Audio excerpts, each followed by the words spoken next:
दे सकता है। 2-2, 4-4, 6-6 बच्चे अल्लाह की नेमत समझ के पैदा करने की जरूरत नहीं है। और सर प्रॉफिट के टाइम में कॉन्डोम नहीं थी, प्रॉफिट के टाइम में कॉन्डोम नहीं थी, प्रॉफिट के टाइम में बर्थ कंट्रोल पिल नहीं थी।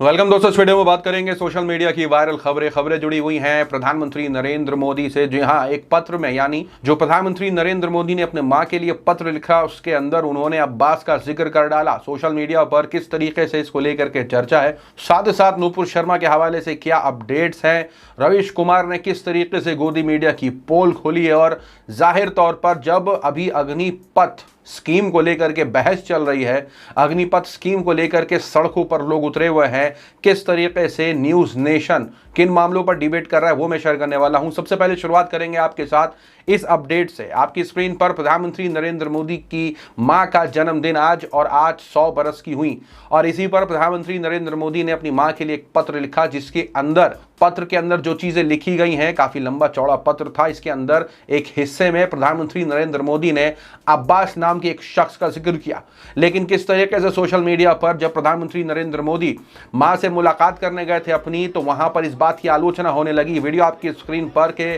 प्रधानमंत्री नरेंद्र मोदी से पहले फोटोग्राफर और वीडियोग्राफर जाते हैं, बाद में प्रधानमंत्री जाते हैं, इसकी आलोचना होने लगी।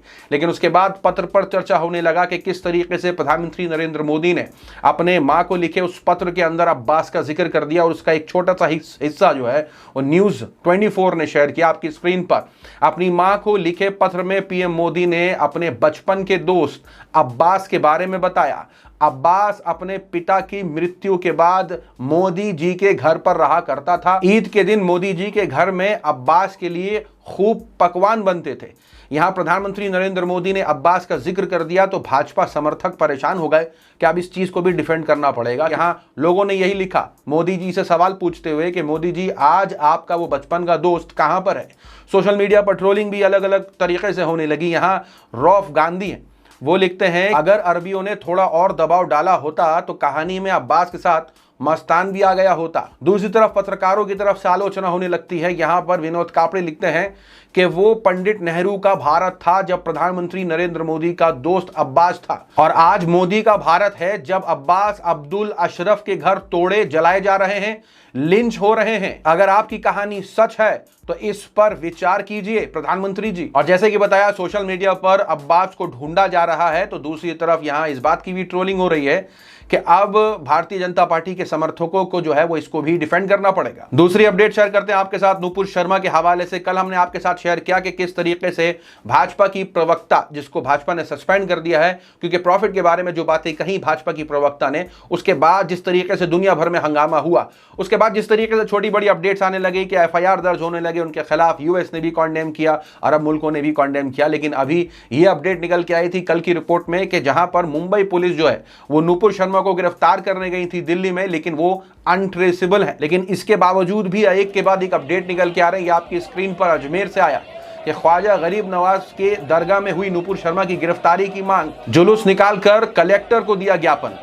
मतलब यहां पर अभी भी मांग हो रही है नूपुर शर्मा की गिरफ्तारी की, लेकिन नूपुर शर्मा है कहां वो अभी तक किसी को पता ही नहीं है, लापता है। दूसरी अपडेट मैं आपके साथ शेयर कर दूं, जुड़ी हुई है अग्निपथ स्कीम प्रोटेस्ट को लेकर के। जैसे कि हमने आपके साथ कल भी शेयर किया कि इस स्कीम को लेकर के स्टूडेंट्स के अंदर काफी गुस्सा है। यह बताया जा रहा है क्या वो समझ नहीं पा रहे, या ये स्कीम जो है वो उनको नहीं समझ आ रही, या वो वाकई में चाहते थे कि कुछ और स्कीम आती जिससे उनको खुशी होती। लेकिन ये जो गुस्सा देखने को मिल रहा है, ट्रेनों में आग, बसों में तोड़ फोड़, पत्थरबाजी, पुलिस पर हमला, क्या नहीं हो रहा है। इसी के बीच एक और अपडेट निकल के, ये आपकी स्क्रीन पर पत्रकार शेयर करते हैं, कहते हुए कि ये जो भीड़ है ये चुन चुन करके भाजपा के नेताओं को निशाना बना रही है। ये वीडियो तो मैं नहीं दिखा पाऊंगा, लेकिन यहां कल भी अपडेट निकल के आई थी कि कैसे भाजपा के नेता के घर पर हमला हुआ, और अभी चुन चुन करके अपडेट आ रही है कि जो स्टूडेंट्स हैं, या उन भीड़ कह लीजिए कि जो भीड़ है वो भाजपा के नेताओं के घरों पर हमला कर रहे हैं, उनको निशाना बना रहे हैं। लेकिन जिस तरीके से गोदी मीडिया की रिपोर्टिंग है, इस पर बड़े सवाल खड़े हो रहे हैं। यहां गोदी मीडिया की रिपोर्टिंग पर रवीश कुमार एक बड़ा खुलासा करते हैं, और खुलासा करते क्या है ये सब जानते भी हैं, लेकिन अपने इतने बड़े शो में इसको जगह देना और गोदी मीडिया के खिलाफ बोलना अपने आप में एक कलाकारी है। क्योंकि कहीं ना कहीं गोदी मीडिया जब 2 हफ्ते या 1 हफ्ते पहले जब मुसलमान विरोध कर रहे थे प्रॉफिट रिमार्क को लेकर के, तो किस तरीके से गोदी मीडिया ने इन खबरों को चलाया था। बुलडोजर का प्रहार, योगी का संदेश तैयार, क्यों चलाई गोली, मौलाना की कैसी बोली, जहां से पत्थर वहां से बुलडोजर। बुलडोजर घर घर दंगाई थर थर, पत्थरबाजों बुलडोजर घर को पत्थर कर देगा। ऑर्डर क्लियर, गुनाह पत्थर तो सजा बुलडोजर, योगी राज में उपद्रवियों पर प्रहार। और साथ ही साथ किस तरीके से अभी ये जो भीड़ ट्रेनों में आग लगा रहे, भाजपा के नेताओं के ऊपर हमला हो रहा है, और किस तरीके से बसों को तोड़फोड़, पुलिस पर हमला, तो यहां किस तरीके से गोदी मीडिया रिपोर्टिंग कर रही है। आक्रोश का अग्निपथ, क्यों भड़के अग्निवीर? अग्निपथ योजना की अग्नि परीक्षा, अग्निपथ योजना से फायदा या नुकसान? आक्रोश का अग्निपथ, अग्निपथ यूपी से बिहार तक बवाल, अग्निपथ के खिलाफ विरोध, भारी तोड़फोड़ जारी। अग्निपथ से शहर शहर आक्रोश, संपर्क क्रांति जलाने वाले क्रांतिकारी हैं, प्रश्नवाचक चिन्ह। इन्हें आतंकवादी उपद्रवी लिखने के बजाय सवाल किया जा रहा है कि ट्रेन जलाने वाले क्रांतिकारी हैं।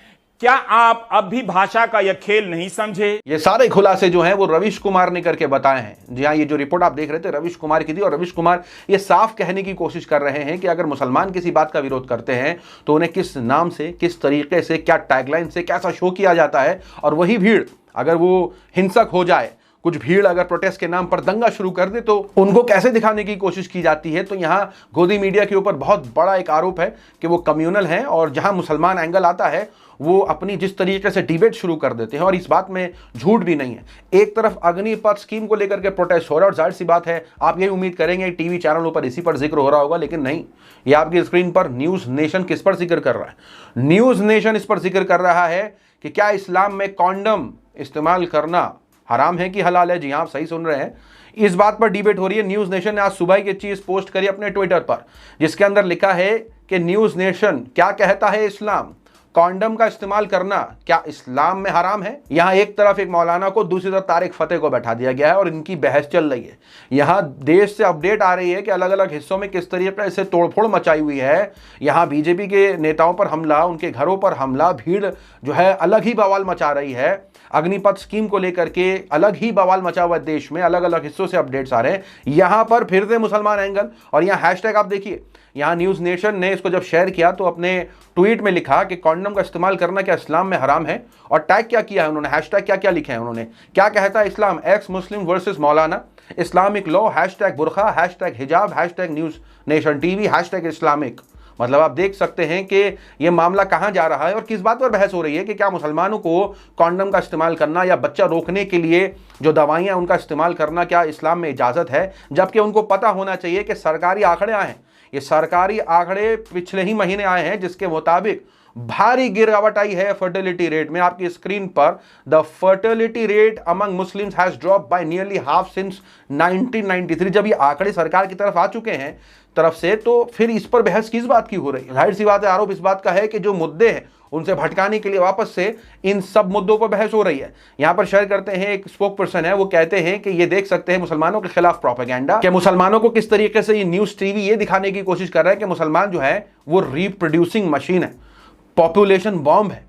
मतलब जो है मुसलमानों को और कोई काम भी नहीं है, वो सिर्फ उनका यही काम है कि वो बच्चे पैदा करें, और ये हराम और हलाल के चक्कर में जा करके कॉन्डम का इस्तेमाल नहीं करते, ये दवाइयों का इस्तेमाल नहीं करते, और इस वजह से जो है वो मुसलमान ज्यादा बच्चे पैदा करते हैं। पूरे शो में इसी पर चर्चा हो रही थी, एंकर मुस्कुरा रही थी, हंस रही थी, तारिक फतेह मौलाना को चिढ़ा रहे थे, मौलाना भी बैठ करके वो कुछ इसी तरीके की डिबेट कर रहे थे। इस पर काफी आलोचना होने लगी, और स्पोक पर्सन ने यही बात कही कि जब भारी गिरावट हो चुकी है फर्टिलिटी रेट में, तो फिर इस बात पर चर्चा किस लिए। और न्यूज के पत्रकार ये शेयर करते हैं कि ये देख सकते हैं कि किस तरीके से ये करप्ट इंडियन मीडिया के जो लोग हैं वो किस तरीके से पूरे देश में राइट्स हो रहे हैं, और उनको यही मुद्दा मिला है डिस्कस करने के लिए। आलिशान जाफरी इस पर भी आरोप लगाते हैं कि जिस पैनलिस्ट को उन्होंने बैठाया, यानी तारिक फतेह का जिक्र करते हैं कि जिस पैनलिस्ट को बैठाया कि ये बात करेंगे कि क्या इस्लाम के अंदर कॉन्डम इस्तेमाल करना सही है नहीं है, किसी ऐसे को बैठाते जो आंकड़े रखता, किसी ऐसे को बैठाते जो मुद्दे को सही से रखता, वो उसको बैठा रहे हैं जिन्होंने 10 साल पहले ये ट्वीट किया था। आपकी स्क्रीन पर ये देखिए आप, यहाँ हुरेक्स नाम का एक जो है वो ये सब एडिटेड है, ये फोटोशॉप है, ये सिर्फ तंज कसने के लिए, मुसलमानों को चिढ़ाने के लिए ये सब कुछ कर रहे थे तारिक फतेह। 10 साल पहले कहा है। आलिशान जाफरी ने स्क्रीनशॉट लेकर के इसको यहाँ अपने ट्विटर पर पोस्ट कर दिया है, और कह रहे हैं कि मैंने इससे पहले कि तारिक फतेह इसको डिलीट कर दे, मैंने स्क्रीनशॉट लेके आपके सामने रखा है। तारिक फतेह ने शेयर किया था कि हलाल कॉन्डम, अब मैंने दुनिया में हर चीज देख ली है। मतलब यहाँ ट्रोलिंग हो रही है, जमजम डिप्ड एक्स्ट्रा जो है ब्लेसिंग, और यहाँ क्या क्या नहीं लिखा हुआ है। तो ये फोटोशॉप है, ऐसा कोई कॉन्डम नहीं है। लेकिन यहाँ जो है वो तंज कस रहे थे मुसलमानों के ऊपर तारिक फतेह, जिसको आलिशान जाफरी ने कहा कि ये मीडिया वाले कैसे को बैठाते हैं और किन बातों पर बहस हो रही है, आप देख सकते हैं। आपकी क्या राय इन सारी अपडेट्स पर कमेंट सेक्शन में जरूर बताएं अपनी राय, और हमारे चैनल को जरूर सब्सक्राइब करिए। काफी सब्सक्रिप्शन में भी काफी गिरावट आई है, तो उम्मीद करते हैं आप चैनल को सब्सक्राइब करेंगे, लाइक कमेंट जरूर करें, अपनी राय बताएं। मिलूंगा आप सभी से अगली वीडियो में, तब तक के लिए अपना ख्याल रखें।